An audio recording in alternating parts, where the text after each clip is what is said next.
गुरुर्ब्रह्मा गुरुर्विष्णु गुरुर्देवो महेश्वरः गुरुसाक्षात् परब्रह्म तस्मै श्री गुरवे नमः। ಶ್ರೀ ಜಗದ್ಗುರು ಸಿದ್ಧಾರೂಢರ ಪಾದಕಮಲಗಳಿಗೂ, ಶ್ರೋತ್ರಿಯ ಬ್ರಹ್ಮನಿಷ್ಠ ಸದ್ಗುರು ಬಸವಾನಂದರ ಪಾದಕಮಲಗಳಿಗೂ, ಅವರ ಪ್ರತಿರೂಪದಂಥ ನಿಜಗುಣಪ್ಪನವರ ಪಾದಕಮಲಗಳಿಗೂ ನನ್ನ ದೀರ್ಘದಂಡ ಪ್ರಣಾಮಗಳನ್ನು ಸಲ್ಲಿಸುತ್ತಾ, ಎಲ್ಲ ಮಹಾತ್ಮರ ಪಾದಕಮಲಗಳಿಗೂ ನನ್ನ ದೀರ್ಘದಂಡ ಪ್ರಣಾಮಗಳನ್ನು ಸಲ್ಲಿಸುತ್ತಾ, ಮನದಲ್ಲಿ ಸ್ಮರಿಸಿಕೊಳ್ಳುತ್ತಾ, ತಮ್ಮೆಲ್ಲರಿಗೂ ವಂದಿಸುತ್ತಾ, ಇವತ್ತಿನ ನಿಜಗುಣವರು ರಚಿಸಿದಂಥ ಪರಮಾನುಭವ ಬೋಧೆ ಇದರಲ್ಲಿ 3ನೇ ಸಂಧಿ ಒಳಗೆ ಇವತ್ತಿನ ಆಧಾರದ ಸೂತ್ರ ಯಾವುದು 3ನೇ ಸೂತ್ರದಿಂದ ಹಿಡ್ಕೊಂಡು ಕೊನೆಯ 4ನೇ ಸೂತ್ರ 4ನೇ ಸೂತ್ರದಿಂದ ಕೊನೆಯ ಒಂದೆರಡು ನುಡಿ ನೋಡಿಕೊಂಡು ನಾವು ಮುಂದೆ ಹೋಗೋಣ. ಬಹಳ ಅದ್ಭುತವಾಗಿ ಇಲ್ಲಿ ಹೇಳುತ್ತಾರೆ. ಯಾಕಂದ್ರೆ ಇದು ನಿಗಮ ಭಾಗ ಇರುವಂಥದ್ದು, ವೇದಾಂತ ವೇದದ ಅಂತ್ಯದ ಭಾಗ ಇದು. ಈಗ ಕರ್ಮ, ಉಪಾಸನೆ ಮತ್ತು ಜ್ಞಾನ, ಈ ಜ್ಞಾನ ಅನ್ನುವಂಥದ್ದು ವೇದದ ಅಂತ್ಯದ ಭಾಗ ಇದು, ಅಂದರೆ ಜ್ಞಾನ ಇರುವಂಥದ್ದು. ಉಪನಿಷತ್ತುಗಳು ಟೋಟಲ್ 1180 ಉಪನಿಷತ್ತುಗಳದಾವ. ಅದ್ರಾಗ ಕರ್ಮಪರ 840 ಉಪನಿಷತ್ತುಗಳದಾವ. ಉಪಾಸನೆ ಪರವಾಗಿಯೂ ಬರೆದಿದ್ದಾರೆ. ಅದ್ರಾಗ 232 ಉಪಾಸನೆಯ ಪರವಾಗಿ ಬರೆದಿದ್ದಾರೆ. ಮತ್ತು ಜ್ಞಾನದ ಪರವಾಗಿ 108 ಉಪನಿಷತ್ತುಗಳನ್ನು ಬರೆದಿದ್ದಾರೆ. ಯಾಕಂದರೆ ಕರ್ಮದ ಪರವಾಗಿ ಜಾಸ್ತಿ ಬರೆದಿದ್ದಾರೆ, ಭಾಳಷ್ಟು ಕರ್ಮದಲ್ಲೇ ಇರುವಂಥದ್ದಕ್ಕೆ. ಇಲ್ಲಿ 1180 ಟೋಟಲ್ ಉಪನಿಷತ್ತುಗಳಿರುವಂಥದ್ದು. ಮತ್ತು ಆಗಮಗಳು 28 ಅದಾವ. ಪುರಾಣಗಳು 18 ಪುರಾಣಗಳು ಅದಾವ. ಅದರಲ್ಲಿ ಪುರಾಣಗಳಲ್ಲಿ ಪರಮಾತ್ಮಂದು 10 ಇರುವಂಥದ್ದು, ವಿಷ್ಣುವಿಂದು 4 ಇರುವಂಥದ್ದು, ಬ್ರಹ್ಮಂದು 2 ಇರುವಂಥದ್ದು, ಅಗ್ನಿದು 1, ಸೂರ್ಯನ 1, ಇವೆಲ್ಲ ಸೇರಿ 18 ಪುರಾಣಗಳು ಆಗ್ತಾವೆ. ಭಾಳ ವಿಶೇಷವಾಗಿ ಈ ಜ್ಞಾನಕ್ಕೆ ಬರಬೇಕಾದ್ರೆ ಭಾಳಷ್ಟು ಜನ್ಮದ ಪುಣ್ಯ. ಯಾಕಂದರೆ ನಾವೆಲ್ಲ ಕರ್ಮದಲ್ಲೇ ಸಿಕ್ಕಾಕೊಂಡು ಬಿದ್ದು ಅಲ್ಲೇ ಆನಂದ ಐತೆ ಅಂತ ನಾವು ಕೂತ್ಕೊಂಡಿರ್ತೀವಿ. ಅದಕ್ಕೆ ಮಹಾತ್ಮರು ಯಾರೂ ಹಂಗೆ ಸಾಯೋದು ಬೇಡ, ಅವ್ರವ್ರ ಬುದ್ಧಿಮಟ್ಟ ಎಷ್ಟಿರ್ತದ ಅಷ್ಟಷ್ಟು ಆರಿಸ್ಕೊಳ್ಳಿ. ಕರ್ಮರ ತಗೊಳ್ಳಿ, ಉಪಾಸನರ ತಗೊಳ್ಳಿ, ಅಥವಾ ಇವೆರಡನ್ನ ಮೀರಿ ನಂತರ ಜ್ಞಾನಕ್ಕೆ ಅಷ್ಟು ತೇಜ್ ಬುದ್ಧಿ ಇತ್ತಂದ್ರೆ ಜ್ಞಾನಕ್ಕೆ ಬಂದು ಮುಕ್ತನಾಗಲಿ ಅನ್ನುವಂಥ ದೃಷ್ಟಿಯಲ್ಲಿ ಇವೆಲ್ಲ ಹೇಳ್ಕೊಂಡು ಬಂದಿದ್ದಾರೆ. ಅದಕ್ಕೆ ಇದನ್ನೆಲ್ಲ ತಿಳ್ಕೊಳ್ಬೇಕು ಮಾಡ್ಬೇಕಂತಂದ್ರೆ ನಾವು ಮೊದಲು ನಮ್ಮ ಅಂತಃಕರಣ ಮೊದಲು ಶುದ್ಧವಾಗಿ ಇಟ್ಕೊಳ್ಬೇಕಾಗ್ತದೆ. ಎಲ್ಲ ಇದ್ದವಪ್ಪ, ಆದರೆ ನಮ್ಮಲ್ಲೇ ನಮ್ಮ ಅಂತಃಕರಣದಲ್ಲೇ ಕಸ ಕಡ್ಡಿಗಳು ಇದ್ದವು. ಯಾವತ್ತಾದ್ರೆ ದೇವ್ರನ್ನ ನಾವು ಸ್ವಚ್ಛ ಇಟ್ಕೊಳ್ತೀವಿ, ದೇವ್ರ ಮನೆಯನ್ನು ಸ್ವಚ್ಛ ಇಟ್ಕೊಳ್ತೀವಿ. ಮನೆ ಅಂತಂದ್ಮೇಲೆ ದೇವ್ರ ಮನೆಯನ್ನು ಸ್ವಚ್ಛ ಇಟ್ಕೊಳ್ತೀವಿ. ಏನಾದ್ರು ಕಸ ಕಡ್ಡಿ ತುಂಬಿರ್ತೀವಿ ಏನಂದ್ರೆ ಇಲ್ಲ. ಎಲ್ಲಕ್ಕಿಂತ ಮನೆಯಲ್ಲಿ ಒಂದು ದೇವ್ರ ಕೋಣೆ ಐತಪ್ಪ, ಅದು ಚೆನ್ನಾಗಿರಬೇಕು. ಎಲ್ಲ ಕಸ ಕಡ್ಡಿಯನ್ನು ತೆಗೆದು ಊದುಬತ್ತಿ ಅದೆಲ್ಲ ಹಚ್ಚಿ ಹಣ್ಣುಗಳೆಲ್ಲ ಇಟ್ಟು ಪೂಜೆ ಮಾಡ್ತೀವಿ. ಇವಾಗ ಚಂದ ಅನಿಸ್ತದೆ ನೋಡ್ರಿ ಅಂತೀವಿ. ಅದ್ರಂಗೆ ಈ ಶರೀರ ಅನ್ನುವಂಥದ್ದು ಒಂದು ಮನೆ, ಅದರಲ್ಲಿ ಭಗವಂತನ ಒಂದು ತಾಣ ಐತಿ. ಇಲ್ಲಿ ನಾವು ಅದನ್ನು ಶುದ್ಧವಾಗಿ ಇಟ್ಕೊಳ್ಬೇಕು. ಇಟ್ಕೊಂಡಾಗ ಆ ಭಗವಂತ ಅಲ್ಲಿ ನಿಲ್ಲುತ್ತಾನೆ, ಅಲ್ಲೇ ನಿಲ್ತಾನೆ. ಅದರ ಬಾಹ್ಯದಲ್ಲಿರುವಂಥ ಈ ಮನೆಯಲ್ಲಿರುವಂಥ ಒಂದು ಕೋಣೆಯನ್ನು ನಾವು ಸ್ವಚ್ಛ ಮಾಡಿ ಅಲ್ಲಿ ದೇವ್ರು ಅದಾನ ಅಂತ ಅಂದರೂ ಕೂಡ ನಮ್ಮ ಶರೀರದಲ್ಲಿರುವಂಥ ಭಗವಂತ, ಈ ಭಗವಂತ ಎಲ್ಲಿ ಮೆಚ್ಚುತ್ತಾನಂತಂದ್ರೆ ನಿನ್ನ ಅಂತಃಕರಣ ಶುದ್ಧ ಇದ್ದಾಗ ಮಾತ್ರ ಆತ ಅಲ್ಲಿ ನಿಲ್ಲುತ್ತಾನೆ, ಅದಕ್ಕೆ ಮೆಚ್ಚುತ್ತಾನೆ, ಅಲ್ಲೇ ಉಳ್ಕೋತಾನೆ. ಹಾಗಾಗಿ ಮಲ ವಿಕ್ಷೇಪ ದೋಷವನ್ನು ಕಳ್ಕೊಂಡು ಆವರಣ ಸಹಿತನಾಗಿರುವಾಗ ಆ ಗುರುವಿನ ಹತ್ರ ಕೇಳಿದಾಗ ಆವರಣ ದೋಷ ನಿವೃತ್ತಿ ಆಗ್ತದೆ ಜ್ಞಾನದಲ್ಲೇ. ಹಾಗಾಗಿ ಕರ್ಮದಲ್ಲೇ ನಾವು ಬಿದ್ದುಕೊಂಡು ಅಲ್ಲೇ ನಮ್ಮ ಮೋಕ್ಷ ಆಗಲಿ ಅಂದರೆ ಖಂಡಿತ ಸಾಧ್ಯ ಇಲ್ಲ ಅನ್ನುವಂಥ ವಿಚಾರಗಳನ್ನು ಭಾಳ ಹೇಳ್ತಾ ಬಂದಿದ್ದಾರೆ. ಈಗ ಇಲ್ಲಿ ಕೂಡ ಒಂದೊಂದು ವಿಚಾರಗಳನ್ನು ಇಲ್ಲಿ ಹೇಳ್ತಾ ಬರ್ತಾ ಇದ್ದಾರೆ ನಿಜಗೊಂಡ್ರು. ಯಾಜ್ಞವಲ್ಕ್ಯ ಮತ್ತು ಮೈತ್ರಾದೇವಿಗೆ ನಡೆದಂಥ ವಿಚಾರಗಳಿವು. ಎಷ್ಟು ಅಂದರೆ 4ನೇ ಸೂತ್ರದಲ್ಲಿ ಕೂಡ ಹೇಳ್ತಾರೆ, ನಿನಗೆ ದುಃಖ ಯಾಕೆ ಬಂತು, ಇರದೇ ಇರೋ ವಸ್ತು ನಂದು ಅಂದದಕ್ಕಾಗಿ. ಅದಕ್ಕೆ ಬಸವಣ್ಣರು ಕೂಡ ಹೇಳ್ತಾರೆ, ಕಳ ಬೇಡ, ಕೊಲ ಬೇಡ, ಉಸಿಯ ನುಡಿಯಲು ಬೇಡ, ಇದಿರು ಅಳಿಯಲು ಬೇಡ, ತನ್ನ ಬಣ್ಣಿಸಬೇಡ. ಭಾಳಷ್ಟು ಹೇಳ್ತಾರೆ. ಇದೇ ನಮ್ಮ ಕೂಡಲ ಸಂಗಮ ದೇವನ ಒಲಿಸುವ ಪರಿ. ಇದೇ ಅಂತರಂಗ ಶುದ್ಧಿ, ಇದೇ ಬಹಿರಂಗ ಶುದ್ಧಿ, ಇದೇ ನಮ್ಮ ಕೂಡಲ ಸಂಗಮ ದೇವನ ಒಲಿಸುವ ಪರಿ ಅನ್ನುವಂಥದ್ದನ್ನು ಅವರು ಹೇಳ್ತಾರೆ. ಭಗವಂತ ಒಲಿಬೇಕಂದ್ರೆ ಯಾತಕ್ಕೆ ಒಲಿತಾನ ನೋಡ್ರಿ. ಆ ಪರಮಾತ್ಮನ ಒಲಿಸ್ಬೇಕು ಅಂತ ಆನಂದವನ್ನು ನಾವು ಪಡ್ಕೊಳ್ಬೇಕಂತಂದ್ರೆ ಇದೇ ಅಂತರಂಗ ಶುದ್ಧಿ, ಇದೇ ಬಹಿರಂಗ ಶುದ್ಧಿ. ಯಾವುದು? ನಮ್ಮಲ್ಲಿರುವಂಥ ದುರ್ಗುಣಗಳನ್ನೆಲ್ಲ ಕಳ್ಕೊಂಡಾಗ, ಮಲ ವಿಕ್ಷೇಪ ದೋಷಗಳು ಹೋದಾಗ. ಹಾಗಾಗಿ ಹಲವಾರು ವಿಚಾರಗಳನ್ನು ಇಲ್ಲಿ ಹೇಳ್ತಾ ಇದ್ದಾರೆ. ಅದಕ್ಕಾಗಿ ಇರದೇ ಇರುವಂಥದ್ದು, ಅನಾತ್ಮವಾಗಿರುವಂಥ ವಸ್ತುಗಳನ್ನೆಲ್ಲ ನಾನು ಅಂತ ಹಿಡ್ಕೊಂಡು ಕುಂತಿದ್ವಿ. ಇದು ಹುಚ್ಚರ ಸಂತಿ. ಅದು ಅದರಿಂದ ಸುಖ ಐತೇನಂದ್ರೆ ಸುಖ ಯಾವತ್ತೂ ಇಲ್ಲ. ಹುಚ್ಚರು ಎಲ್ಲವನ್ನ ಹಿಡ್ಕೊಂಡು ಕೊಡ್ತಾರೆ, ಇದು ನಂದು ನಂದು ನಂದು ಅಂತ ಇರಂಗಿಲ್ಲ. ನಾವೆಲ್ಲ ಕಡ್ಯಾಕಿದ್ದವ್ರು ಏನು ಹೇಳ್ತೀವಿ, ಹುಚ್ಚಿಡ್ದದ್ರಿ ಅದಕ್ಕೆ ಆ ಸಾಮಾನುಗಳು ಇಟ್ಕೊಂಡು ಕುಂತಾನ ಅಂತ ಹೇಳ್ತೀವಿ. ಆದ್ರೆ ಮಹಾತ್ಮರು ನಮಗೆ ಹೇಳ್ತಾರೆ, ಯಾವುದೂ ನಂದಲ್ಲ, ಇರದೇ ಇರುವಂಥದ್ದು ನಂದು ಅಂತ ಅದ್ರ ಮೇಲೆ ಮೋಹ ಮಾಡ್ತೀವಲ್ಲ, ಅದು ಮತ್ತೆ ಹುಟ್ಟಿ ಬರೋದಕ್ಕೆ ಬೀಜ ಅಂತ ಹೇಳಿದ್ರು. ಅದು ಮೋಹದಿಂದ. ಅದಕ್ಕೆ ಧರೆಗೆ ಯಾಚನೆಯಿಂದ ಲಘುತರ ಮುಂಟೆ, ಪರಬೊಮ್ಮದ ಅರಿವಿನಿಂದುರೆ ಜಾಣ್ಮೆ ಮುಂಟೆ ಅಂತ ಹೇಳ್ತಾರೆ. ಇದನ್ನು ನಾವು ಇದರಿಂದ ಪಾರಾಗಬೇಕಾಗಿತ್ತು ಅಂತಂದ್ರೆ ಪರಬ್ರಹ್ಮನ ಒಂದು ಅರಿವು ನಮಗೆ ಬೇಕಾಗ್ತದೆ. ಅದಕ್ಕಿಂತ ದೊಡ್ಡ ಜಾಣತನ ಯಾವುದೂ ಇಲ್ಲ ಅಂತ ಹೇಳ್ತಾರೆ ಮಹಾತ್ಮರು. ಅದಕ್ಕೆ ಶ್ರೀ ಗುರು ವಚನದಿಂದ ಅಧಿಕ ಸುದೆ ಉಂಟೆ, ರಾಗದಿಂಬೇರಿನ್ನು ಭವಬೀಜ ಮುಂಟೆ. ಎಷ್ಟು ನೀವು ಮೋಹ ಮಾಡ್ತಿದೆ ಅಷ್ಟೇ ಹುಟ್ಟಿ ಬರ್ತಿದೆ. ಅದು ಒಂದು ಬೀಜ ಮತ್ತೆ ಹುಟ್ಟಿ ಬರೋದಕ್ಕೆ. ಈಗ ಮತ್ತೆ ನಾವು ಬೀಜಗಳು ಹಣ್ಣು ಗಿಡಗಳಿಗೆ, ಹಣ್ಣಿನ ಒಂದು ಹಣ್ಣುಗಳಿಗೆ ಒಂದು ಬೀಜ ಆಗ್ತದೆ, ಮತ್ತೆ ಹುಟ್ಟಿ ಬರ್ತದೆ ಅಂತ ಹೇಳ್ತೀವಲ್ಲ, ಅದ್ರಂಗೆ ಮನುಷ್ಯ ಮತ್ತೆ ಪದೇ ಪದೇ ಹುಟ್ಟಿ ಬರೋದಕ್ಕೆ ಬೀಜ ಯಾವುದಂದ್ರೆ ಮೋಹ ಅನ್ನುವಂಥದ್ದು. ಇದೇ ದೊಡ್ಡ ಮೋಹಪ್ಪ, ಮತ್ತೆ ಹುಟ್ಟಿ ಬರೋದಕ್ಕೆ. ಇದರಿಂದನೇ ಹಲವಾರು ಕಷ್ಟಗಳು. ನೀ ಯಾವಾಗ ಮೋಹಕ್ಕೆ ಬಲಿ ಆಗ್ತೀವಿ ಆವಾಗ ನಿನಗೆ ಅದರಿಂದ ದುಃಖನೇ ಐತೆ ಅನ್ನುವಂಥ ವಿಚಾರವನ್ನು ಅವರು ಹೇಳ್ತಾ ಬರ್ತಾ ಇದ್ದಾರೆ. ಇಲ್ಲಿ ಕೆಲವೊಂದು ವಿಚಾರಗಳನ್ನು ಹೇಳ್ತಾ ಇದ್ದಾರೆ. ತನುವಿಗೆ 4ನೇ ಸೂತ್ರದಲ್ಲಿ ತನುವಿಗೆ ಆತ್ಮನಿಗೆ ಸಂಗತಿ ಇಲ್ಲವೆಂದೆಂದು ವನಿತೆ ಕೇಳ್ಬೆಳಕು ಕತ್ತಲೆಯಂತೆ ಅಂತ ಹೇಳಿದ್ರು. ಯಾಕಂದರೆ ಈ ಶರೀರ ಅನ್ನುವಂಥದ್ದು ನಾವೇನು ನಂದು ಅಂದ್ಕೊಂಡು ಕುಂತಿದ್ದೀವಿ. ಈ ಶರೀರ ಇದ್ದರೆ ನಾನು ಇರ್ತೀನಿ, ಸತ್ತೋದ್ರೆ ನಾನು ಸಾಯ್ತೀನಿ ಅನ್ನುವಂಥ ಒಂದು ಭ್ರಮೆಯಲ್ಲಿದ್ದೀವಿ. ಅದಕ್ಕೆ ಆ ಥರ ಈ ತನುವಿಗೆ ಮತ್ತು ನಿನ್ನೊಳಗಡೆ ಇರುವಂಥ ಆತ್ಮನಿಗೆ ಯಾವ ರೀತಿಯಿಂದ ಸಂಬಂಧ ಇಲ್ಲ. ಈ ಶರೀರ ಅನ್ನುವಂಥದ್ದು ಕತ್ತಲು, ನಿನ್ನ ಸ್ವರೂಪ ಅನ್ನುವಂಥದ್ದು ಬೆಳಕು, ಇವೆರಡು ಎಂದೆಂದು ಕೂಡಕ್ಕೆ ಸಾಧ್ಯ ಇಲ್ಲ ಮೈತ್ರ ಅಂತ ಅನ್ನುವಂಥದ್ದನ್ನು ಇಲ್ಲಿ ಹೇಳ್ತಾರೆ. ಈ ಕೊನೆಯ ನುಡಿಯಲ್ಲಿ ಕೂಡ ಇಲ್ಲಿ ಹೇಳ್ತಾರೆ, 4ನೇ ನುಡಿಯಲ್ಲಿ ಕೂಡ ಹೇಳ್ತಾರೆ, ತನುವಿನೊಡನೆ ಸಂಘವು ಅನುದಿನಮಿಲ್ಲಾಗಿ ತನುಧರ್ಮ ಕರ್ಮಗಳೊಡಗೂಟ ಇನಿತಿಲ್ಲವ ಆತ್ಮಂಗೆ ತಿಳಿದಂದು ಕೇಳನ್ನ ಮನದೆನ್ನೆ ಮೈತ್ರಿಯೇ ಮುದದಿಂದ ಅಂತ ಹೇಳ್ತಾರೆ. ಯಾಕಂದ್ರೆ ಮೈತ್ರಾದೇವಿ ನೋಡ್ರಿ, ಮಹಾತ್ಮರಿಗೆ ಇದನ್ನ ಭೂಮಿಗೆ ಹುಟ್ಟಿ ಬಂದ ಮೇಲೆ ತನ್ನ ಕೆಲಸವನ್ನು ಮಾಡ್ಕೊಳ್ತಾ ಇದ್ದಾನಂದಾಗ ಅವಾಗ ಶಬಾಷ್ ಅಂತಾರೆ ಅವರು. ಏನು ಒಂದು 4 ಮನೆ 4 ಕಾರು ಇಷ್ಟು ರೊಕ್ಕ ರೂಪಾಯಿ ಗಳಿಸಿದ್ರೆ ಶಬಾಷ್ ಅಂತಾರೆ ಮಹಾತ್ಮರು ಅನ್ನಂಗಿಲ್ಲ. ಮತ್ತು ಅಜ್ಞಾನಿಗಳೇ ಬೆನ್ನು ಚಪ್ಪರಿಸ್ತಾರೆ. ಆದ್ರೆ ಮಹಾತ್ಮರು ಯಾತಕ್ಕೆ ಹೇಳ್ತಾರಂದ್ರೆ, ಏನು ಪರಮಾತ್ಮಗೆ ಭಾಷೆ ಕೊಟ್ಟು ಬಂದು ಈ ಭೂಮಿ ಮೇಲೆ ತನ್ನ ಕೆಲಸವನ್ನು ಮಾಡ್ಕೊಳಕತ್ತೇನಲ್ಲ ಅದು ಶಬಾಷ್ ಅಂತ ಹೇಳ್ತಾರೆ ಅವ್ರು. ಇಲ್ಲಾಂದ್ರೆ ನಾವು ಏನು ಮಾಡಿದ್ರು ಕೂಡ ತತ್ ಅಂತಾರೆ. ಅದಂಗಂತಾನೆ ಎಂಥೆಂಥ ಒಂದು ಅದನ್ನು ತೃಣ ಸಮ ಅಂತ ಕಂಡ್ರು ಮಹಾತ್ಮರು. ಭೋಗಾದಿ ವಸ್ತುಗಳನ್ನು ಏನು ಕಂಡ್ರು ತೃಣ ಸಮ ಅಂತ ಅವರು ತಿಳ್ಕೊಂಡ್ರು. ಅದಕ್ಕೆ ಈ ರೀತಿ ಏನು ಹೇಳ್ತಾ ಇದ್ದಾರೆ, ಇದನ್ನೇ ಕೇಳಕ್ಕೆ ಕೂತ್ಕೊಂಡಂಥ ಮೈತ್ರಾದೇವಿಗೆ ಮನದನ್ನೇ ಅಂದ್ರೆ ಮನಸ್ಸಿಗೆ ಮೆಚ್ಚಿದಂಥ ಮಡದಿ ಹೆಂಡತಿ ಹಂಗೆ ಹೇಳ್ತಾರೆ. ಯಾಕಂದ್ರೆ ತನುವಿನೊಡನೆ ಸಂಘವ ಅನುದಿನಮಿಲ್ಲಾಗಿ, ಯಾವ ಕರ್ಮಕ್ಕೆ ಯಾವ ಸಂದರ್ಭದಲ್ಲಿ ಕೂಡ ಈ ಶರೀರದ ಜೊತೆ ಸಂಬಂಧ ಇಲ್ಲ. ತನು ಧರ್ಮ ಕರ್ಮಗಳ ಒಡಗೂಟ ಅಂತ ಹೇಳ್ತಾರೆ. ಯಾಕಂದ್ರೆ ಈ ಶರೀರ ಯಾವ ರೀತಿ ಅಂದ್ರೆ ಈ ಜನನ ಮರಣಕ್ಕೆ ಗುರಿ ಆಗ್ತದೆ.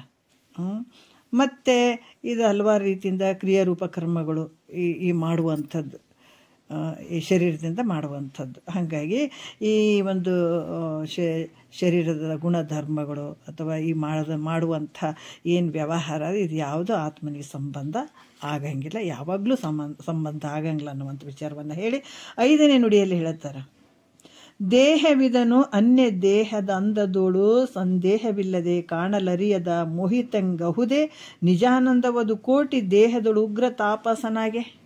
ಎಷ್ಟು ಅದ್ಭುತವಾಗಿ ಹೇಳ್ತಾರೆ. ಯಾಕೆ ಇದು ಕ್ರಮಶಾಸ್ತ್ರ ಕೇಳಬೇಕು ಅಂತಂದ್ರೆ, ನಮ್ಮ ಮನಸ್ಸುಗಳು ಹೆಂಗಿರ್ತಾವಂದ್ರೆ ನಾವು ಏನನ್ನು ಹಿಡ್ಕೊಂಡಿರ್ತೀವಿ ಅದೇ ದೊಡ್ಡದು ಅಂದ್ಕೊಂಡಿರ್ತೀವಿ.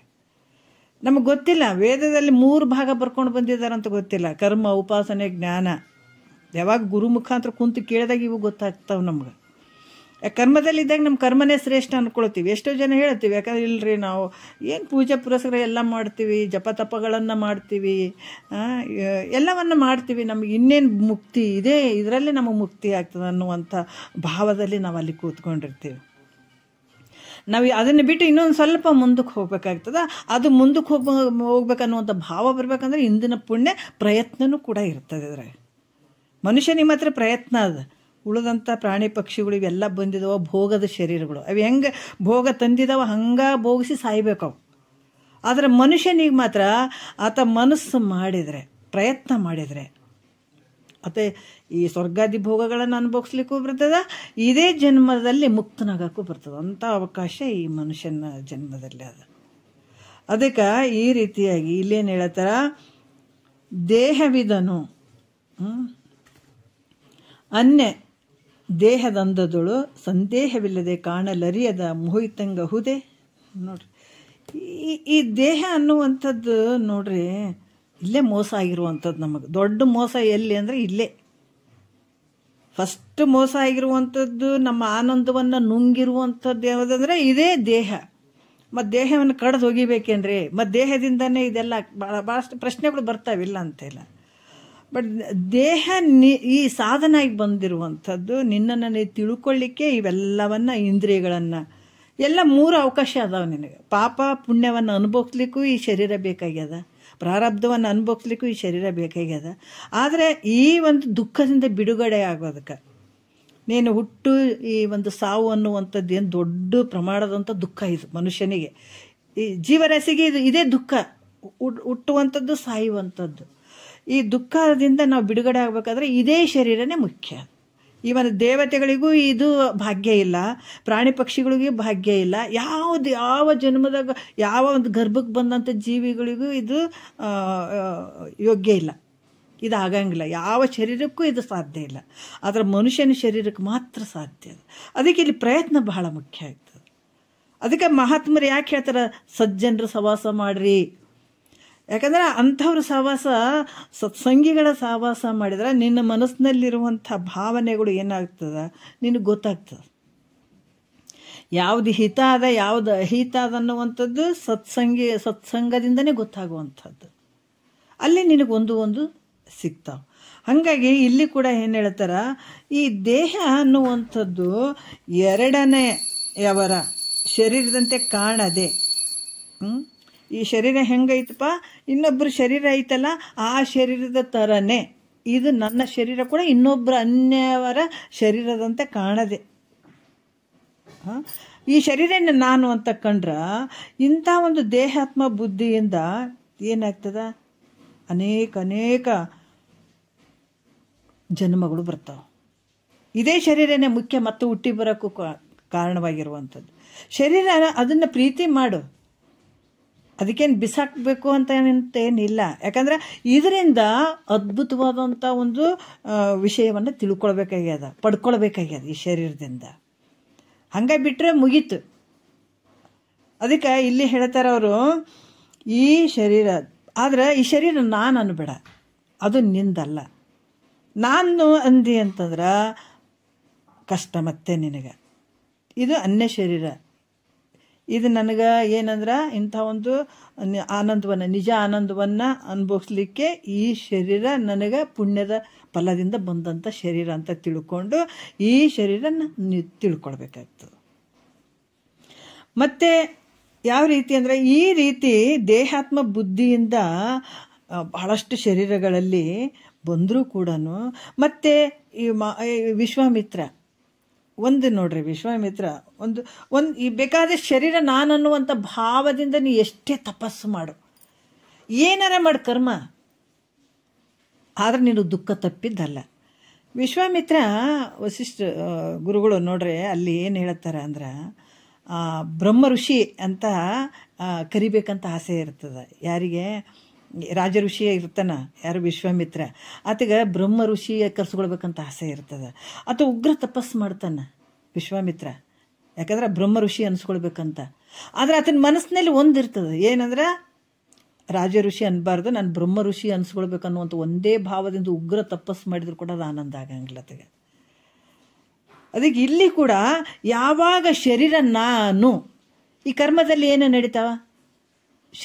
ಶರೀರ ಇದ್ದಾಗ ಕರ್ಮ ನಡೀತಾವ ಅಲ್ಲ. ಜ್ಞಾನದಲ್ಲೇನು? ತನುಭಾವವಳಿಯ ದುಃಖದ ಕೇಳು, ಶರೀರದ ಭಾವ ಬಿಡಬೇಕಲ್ಲಿ ಅನ್ನುವಂಥದ್ದು.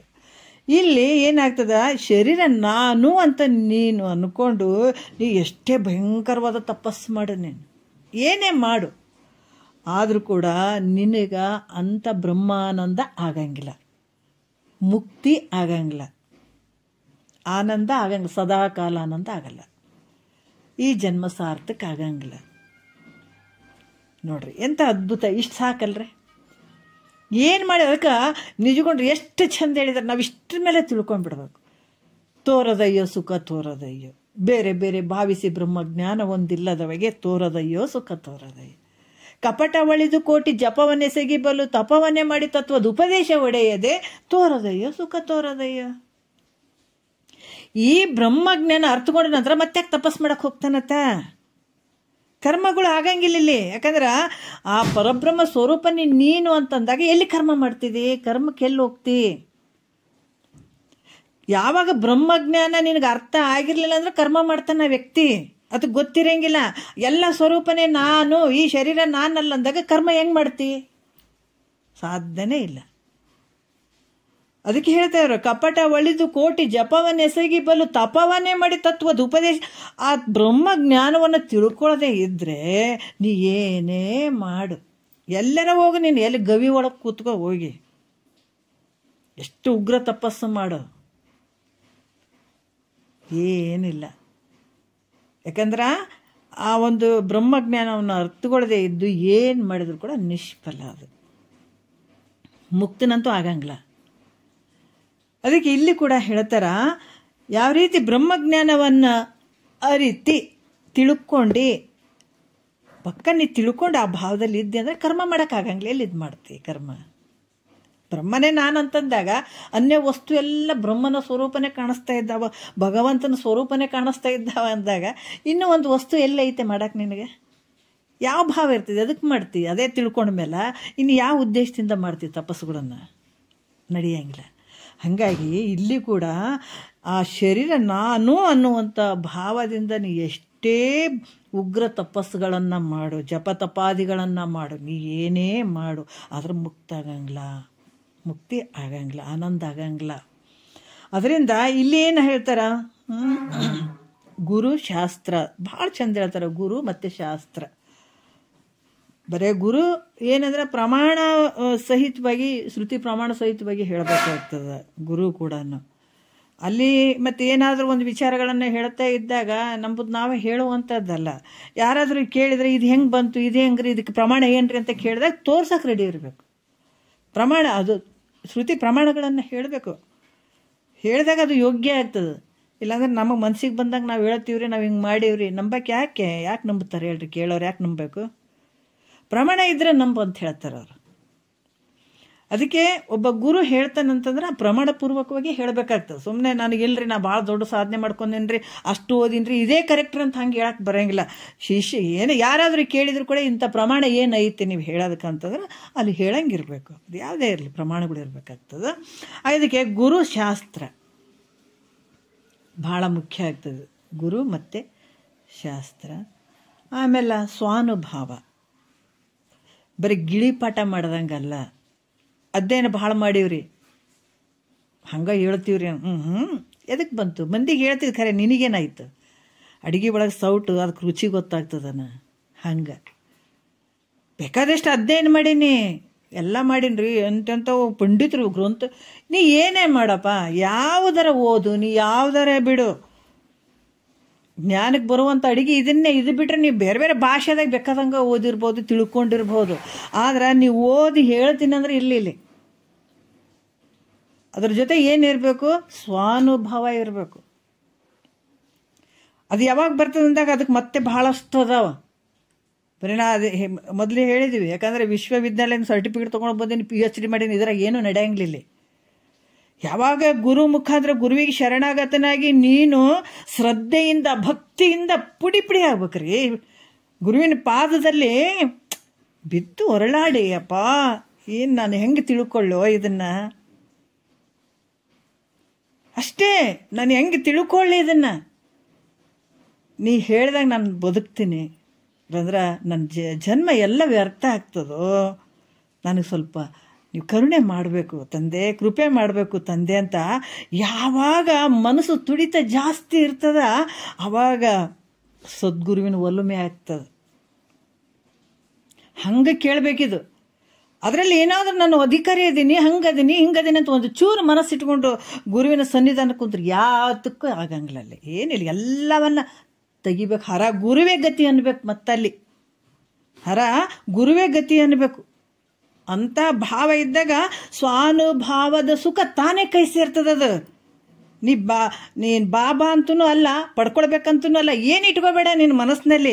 ಆ ಪರಮಾತ್ಮನ ಸ್ವರೂಪನೇ ಸದ್ಗುರು ಅದನ್ನಂತ ಅಂಥ ಒಂದು ಶ್ರೋತ್ರಿಯ ಬ್ರಹ್ಮನಿಷ್ಠ ಸದ್ಗುರುವಿಗೆ ನೀ ಶರಣಾಗತನಾಗಿ, ಅಪ್ಪ ನಾನು ಇದನ್ನು ತಿಳ್ಕೊಬೇಕಲ್ಲೋ, ನನ್ನ ಜನ್ಮ ಸಾರ್ಥಕ ಮಾಡ್ಕೋಬೇಕು, ಈ ಜನ್ಮ ಹೋಯ್ತಂದ್ರೆ ಮತ್ತೆ ಏಟಿಟ್ಟು ಕಷ್ಟ ಅನುಭವಿಸ್ಬೇಕಾಗಿದೆ ನಾನು, ನೀನು ಕರುಣೆ ಮಾಡೋ ತಂದೆ ಅಂತ ಯಾವಾಗ ನೀವು ಕುಂತಿರ್ತಿದ್ದಿ ನಿನ್ನ ಭಾವಕ್ಕೆ ಮೆಚ್ಚಿ ಆತ ಹೇಳಿದಂದ್ರೆ ಅವಾಗ ಆತನ ಕೃಪೆ ಆಯ್ತಂದಾಗ ಅವಾಗ ಗೆದ್ದಂಗೆ ನೀನು.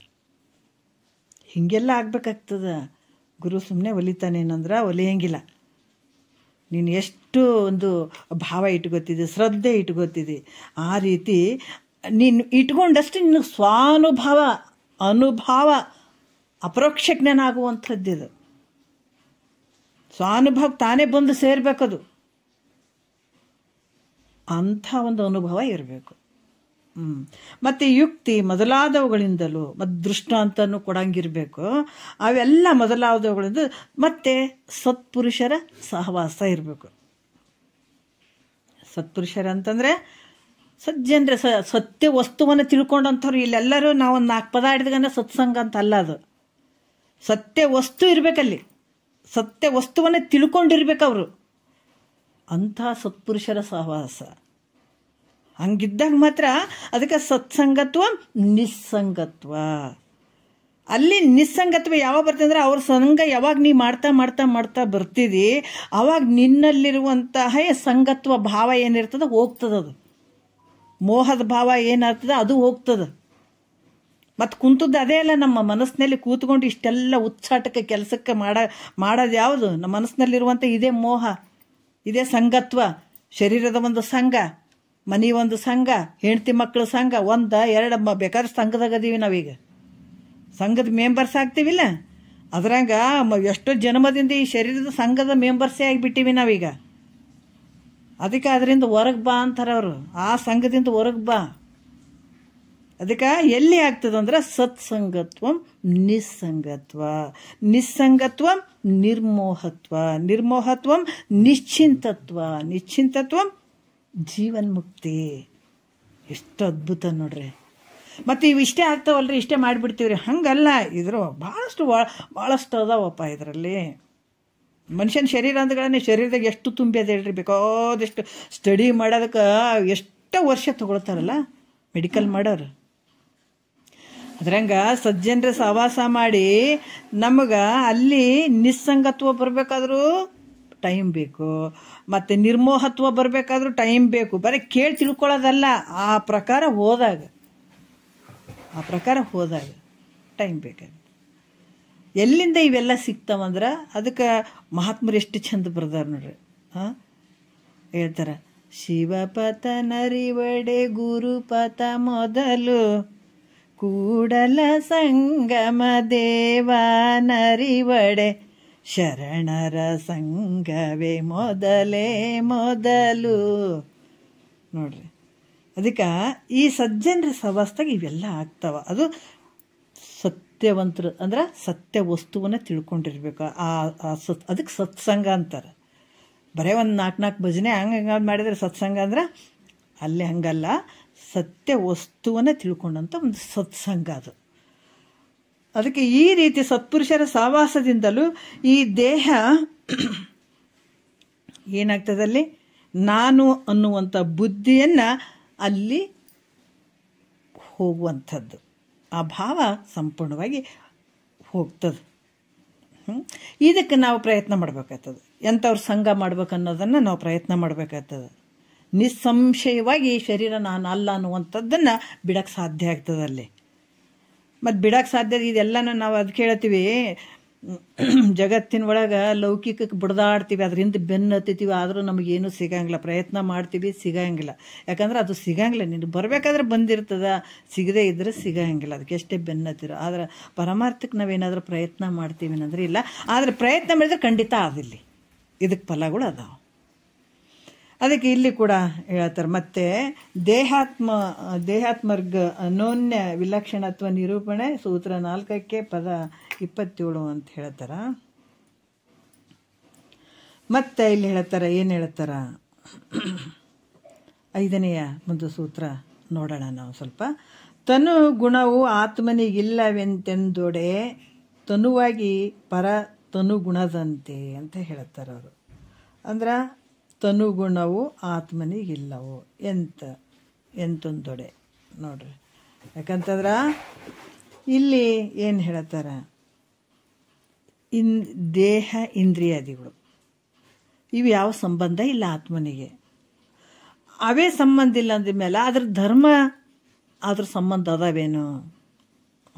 ಅವು ಕೂಡ ಸಂಬಂಧ ಇಲ್ಲ. ದೇಹ ಮತ್ತು ಇಂದ್ರಿಯಗಳ ಅವೇ ಸಂಬಂಧ ಇಲ್ಲ ಆತ್ಮನಿಗೆ, ನಿನ್ನ ಸ್ವರೂಪಕ್ಕೆ ಅವೇ ಸಂಬಂಧ ಇಲ್ಲ ಅಂದ್ರೆ ಅದರ ಧರ್ಮಗಳು ಕೂಡ ಹೆಂಗೆ ಸಂಬಂಧ ಆಗ್ತಾವೆ ನಿನಗೆ?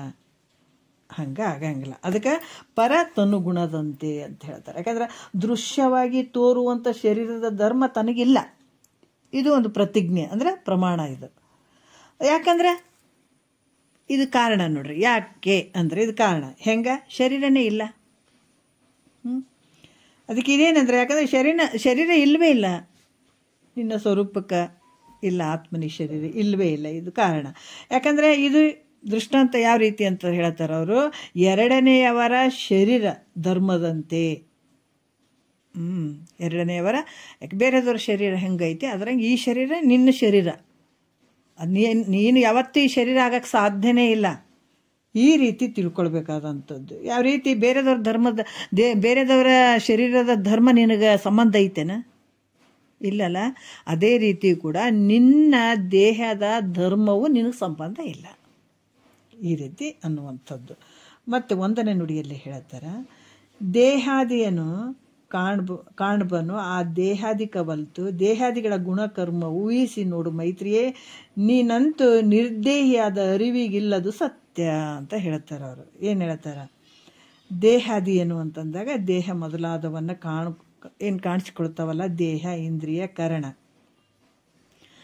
ದೇಹ ಅಂತಂದರೆ ನಮ್ಮ ಶರೀರ ಆಗಿರ್ಬೋದು, ಇಂದ್ರಿಯಗಳು ಇವೆಲ್ಲ ಜ್ಞಾನೇಂದ್ರಿಯಗಳು, ಕರ್ಮೇಂದ್ರಿಯಗಳು, ಇವೆಲ್ಲ ಕರಣಗಳು, ಮನ ಬುದ್ಧಿ ಚಿತ್ತು ಅಹಂಕಾರ ಇವೆಲ್ಲವುಗಳನ್ನು ಇದಿರಿಟ್ಟು ತಿಳಿಯುವಂಥದ್ದು. ಆದರೆ ಇವೇ ನೀನು ಅಲ್ಲ. ಅದಕ್ಕೆ ಇದು ಯಾವಾಗಂದ್ರೆ ಇದ್ರ ಧರ್ಮ ಕರ್ಮಗಳು ನಿನಗೆ ಸಂಬಂಧ ಇಲ್ಲ. ಇದ್ರ ಆತ್ಮನಿಗೆ, ಯಾಕಂದರೆ ದೇಹನೇ ಸಂಬಂಧ ಇಲ್ಲ ಅಂದರೆ ದೇಹದ ಕರ್ಮಗಳು ಧರ್ಮಗಳು ಏನಾರು ಸಂಬಂಧ ಇರ್ತಾವನ ಆತ್ಮನಿಗೆ ಅಂದರೆ ಇಲ್ಲವೇ ಇಲ್ಲ, ಎಂದಿಗೂ ಆಗಂಗಿಲ್ಲ. ಅದಕ್ಕೆ ಊಹಿಸಿ ನೋಡು ಅಂದರೆ ವಿಚಾರ ಮಾಡು ಮೈತ್ರಿ, ನೀನೆಂತೂ ನಿರ್ದೇಹಿಯಾದ ಅರಿವಿಗಿಲ್ಲ. ಅರಿವು ಅಂದರೆ ಯಾವುದು? ವಿಶೇಷವಾದಂಥ ನಿನ್ನಲ್ಲಿಂಥ ಜ್ಞಾನ ಸ್ವರೂಪವಾದಂಥ ಅರಿವು. ಅದಕ್ಕೆ ಆ ಅರಿವಿಗೆ ಇದೆಲ್ಲ ಸತ್ಯ ಅಂತ ತಿಳ್ಕೊ ಮೈತ್ರ ಅಂತ ಹೇಳ್ತಾರೆ ಅವರು. 2ನೇ ನುಡಿಯಲ್ಲಿ ಹೇಳ್ತಾರೆ, ಮತ್ತೆ ತೋರದನು ಅರಿವನು ಆ ತೋರುವದಲ್ಲೆಂತೂ ಬೇರೆ ಚಿದ್ರೂಪನಾದುದರಿಂದ ತೋರುವವು ಈ ಸಕಲ ಜಡಂಗಳು ಧರ್ಮವ ಬೇರೆನಿಸಿದ ಚಿತ್ತಿಗೆನಲುಂಟೆ ಅಂತ ಹೇಳ್ತಾರೆ. ಯಾಕಂದ್ರೆ ತೋರದನು ಅಂದ್ರೆ ಈ ತೋರುವಂಥದ್ದು ದೃಶ್ಯ, ಈ ದೃಶ್ಯವನ್ನು ಅರಿಯುವಂಥವನು, ಈ ದೃಶ್ಯದ ಸ್ವರೂಪನು ಆಗ್ತಾನೇನು? ಹಾಗಂಗಿಲ್ಲ. ಘಟ ನೋಡ್ತೀವಿ, ಆದರೆ ಘಟದ ಸ್ವರೂಪನೇ ನಾವಿದ್ದೀವೇನು ಅಂದರೆ ಇಲ್ಲ.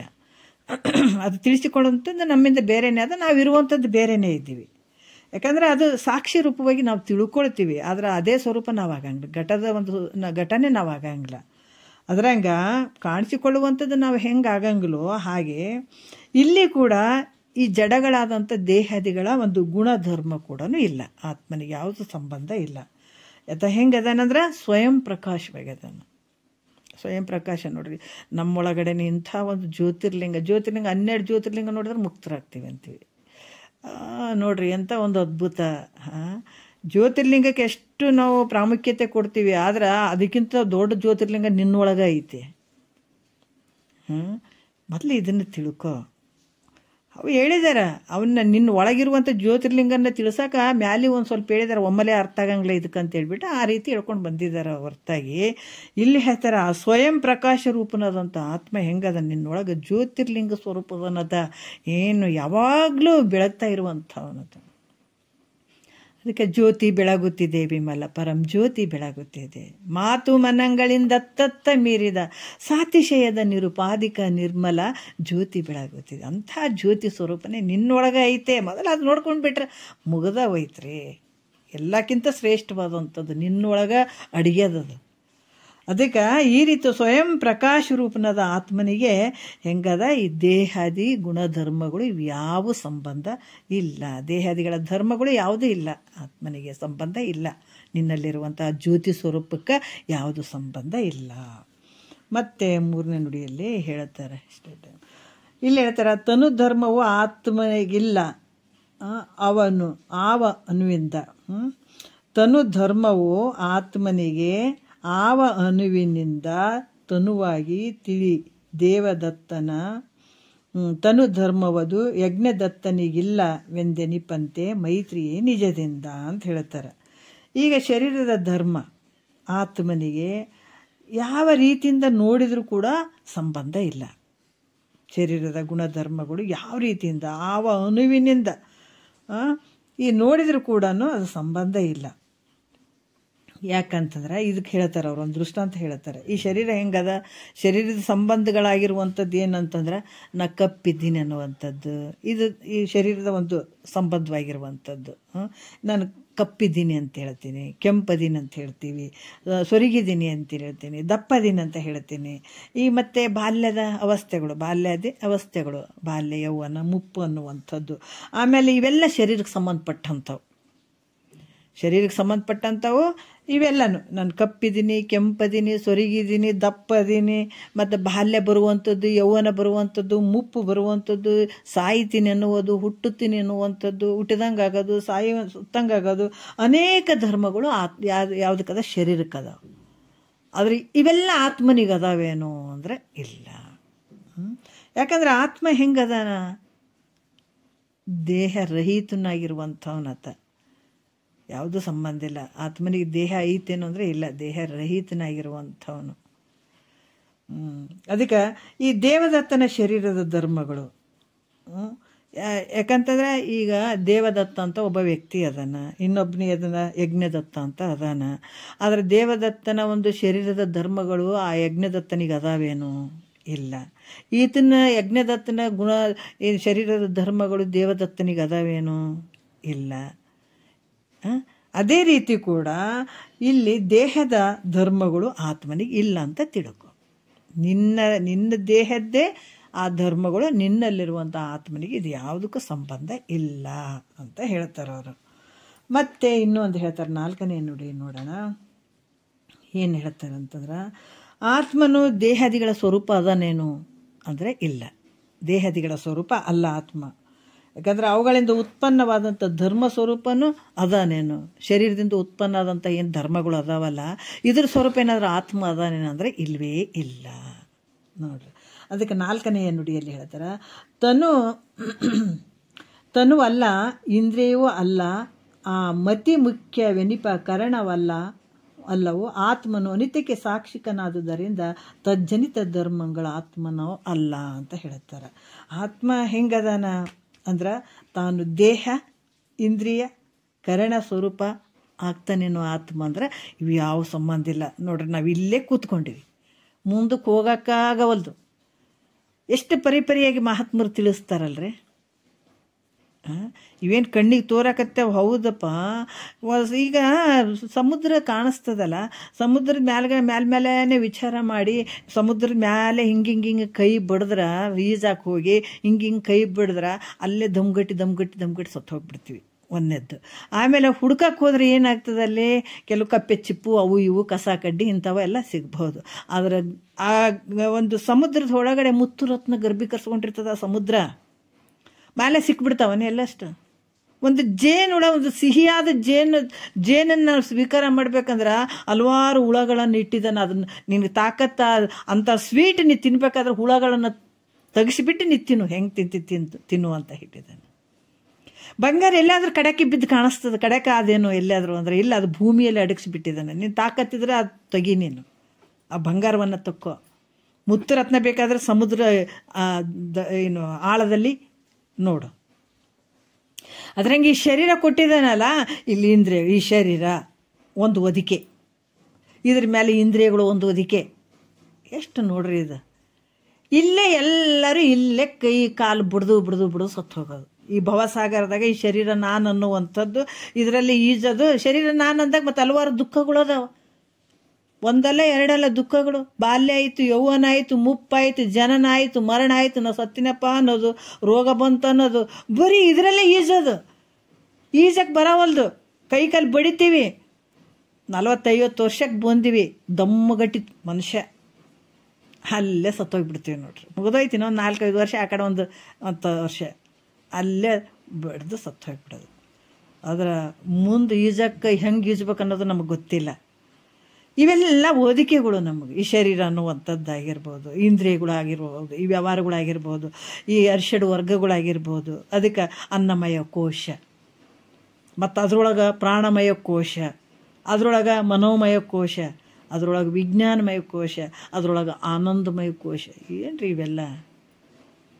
ಅದಕ್ಕೆ ಹೇಳ್ತಾರೆ ಅವ್ರು, ಭೂಮಿ ಒಳಗೆ ಬಂಗಾರ ಐತೆ, ತಾಕತ್ತಿದ್ರೆ ಮಣ್ಣನ್ನು ತೆಗೆದು ಫಿಲ್ಟರ್ ಮಾಡಿ ಅದ್ರಾಗ ಹುಡುಕು ಬಂಗಾರ. ಅಷ್ಟು ಈಸಿಯಾಗಿ ಸಿಕ್ಕಿಬಿಡ್ತದೆ ಇಂಥವೆಲ್ಲ ವಸ್ತುಗಳು. ಅದಕ್ಕೆ ಈ ಶರೀರ ಕೂಡ ನಿನ್ನ ಒಳಗೆ, ಈ ಶರೀರದ ಒಳಗೆ ಅಂಥ ಒಂದು ನಿಧಿ ಐತಲ್ಲ, ಇವೆಲ್ಲ ಶೋಧನೆ ಮಾಡು.